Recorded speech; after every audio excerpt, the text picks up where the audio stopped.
Greetings. What's going on? Lineage Wagwan. This is your brother Chief Flying Eagle Ra Elohim back at it again. I actually came across a video briefly on TikTok. I caught a glimpse of the video, but pretty much it the brother was shared this information, so I'm just gonna kind of like show the information in my own way. And when I say my own way, what I mean is that, I have a different audience, so I'm just sharing the information. But I can't remember who posted the video, but he mentioned the primitive man in Ohio. So what I did was I went and I got the PDF and I had to read the entire book just to find that one paragraph, but it was worth it. It was worth it. You feel me? So whichever brother that did that, I give him credit for that. I didn't get the name because, like I said, it just came, just literally on TikTok, and then I don't know if my phone got, I got a phone call, whatever the case was. But anyway, let's get into this, right? So this little excerpt is from Primitive Man in Ohio by Ohio Moorhead, right? So this is the title of the book. What I'm going to do is I'm going to read just that paragraph, right? Just that paragraph, all right? As you could see, the official autograph of the author, all right? This is archaeological research. I'm talking about they have those skulls and skeletons in museums, you feel me?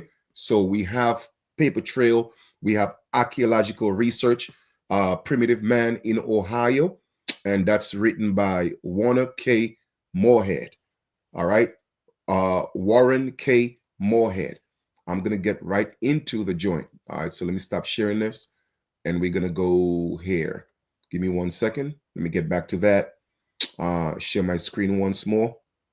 Boom, boom, boom. All right. Primitive Man in Ohio. Here we go. And like I said, that's by Warren Moorhead. Okay. So here we go.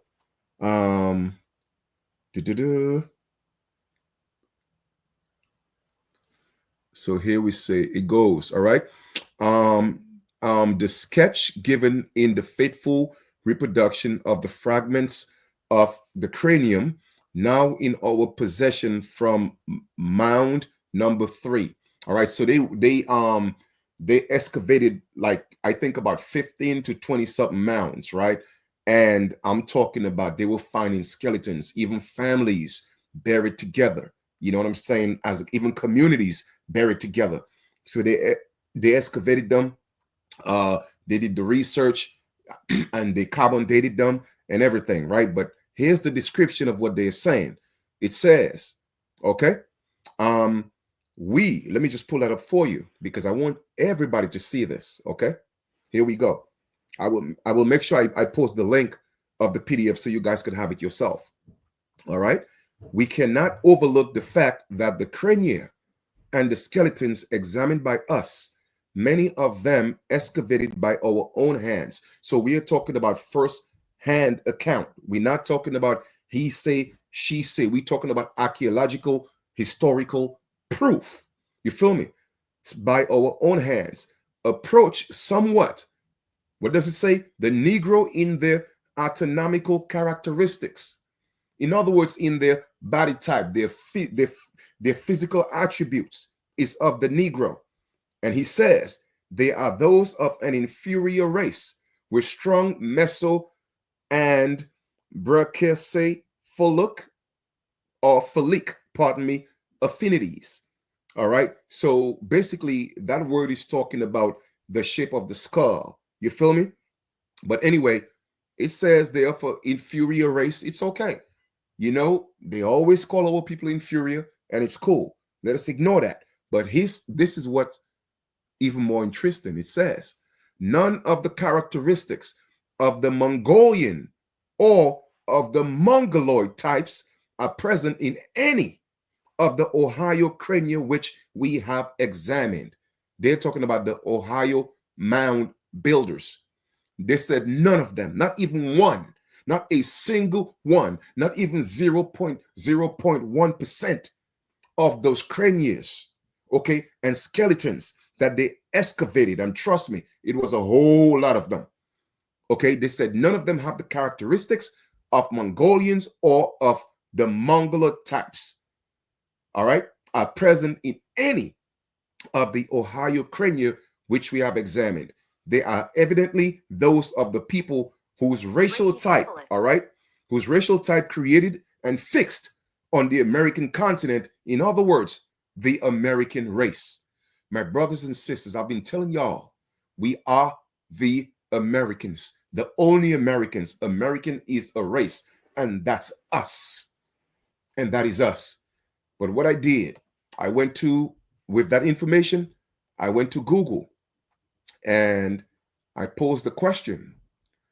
And the question was, how long or how old was the mounds that was found by Warren Moorhead in Ohio? And I got a pretty much a synopsis or a timeline, so to speak. Not a synopsis, but a timeline. All right, and here we go. Archaeological discoveries in Ohio reveal rich history of prehistoric human occupation dating back as far as 13,000 years ago with Paleo Indians. We have always been called Indians. Regarding the specific question about the age of the skeletons found at a primitive Ohio man Moorhead site, is possibly this refers to W.K. Moorhead, all right, the German who wrote the book, a prominent archaeologist, not just any archaeologist, a prominent archaeologist, well known, respected, who worked extensively in the Ohio Valley and other parts of North America in the late 19th century, early 20th century. During his work, including excavations at burial mounds in places like the Susquehanna Valley, he and his team uncovered remains that have since been dated. For example, at the Maury Farm site in the Susquehanna Valley, they found remains of 68 individuals believed to have been buried around 1200 AD. Therefore, if the question refers to the skeletons, yes, that's what I'm talking about. It even dates back, okay, to 900 AD. You feel me? So I'm telling y'all, how can we explain that when they tell us we came from Africa and we have always been here? These natives know who we are. Like I said, they were put in place to replace our people. It is the awakening of the Americans. I'm talking about, yes, not the United States citizens, the American race. That is us. My people, we are the mothers and forefathers of people in the earth. You feel me? People in the earth. Let me give you an allegory in the sense America, our continent, was literally the ark. Okay? The ark. It was all allegory because there were floods outside of the Americas. We were the only ones who were not destroyed by the flood because we were a protected people. We were a chosen people. And when I say chosen, meaning that we were the first. All right. And when all these floods were happening on the other side of these continents because of their evil ways, I'm talking about Africa, Asia, and Europe.